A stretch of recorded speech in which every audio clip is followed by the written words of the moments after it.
Sasa vibali wamevitoa. Sijasema kama hawajatoa. Hii ni kwa ajili tu ya mwezi mtukufu wa Ramadhani. Kwa mwezi mmoja. Na nasema hata kwenye huu mwezi mtukufu.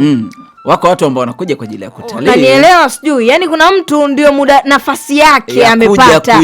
Kuja kuenjoy. Alafu tena unamwambia njiani kamnyweso kasiuzo. Zanzibar tunaitegemea kuwa moja ya sehemu ambayo itatupatia kipato kwenye engo za utalii. Alafu unapokwenda sehemu kwa ajili ya kutalii, do's and don'ts zikiwa nyingi, automatically raha ya safari inapungua.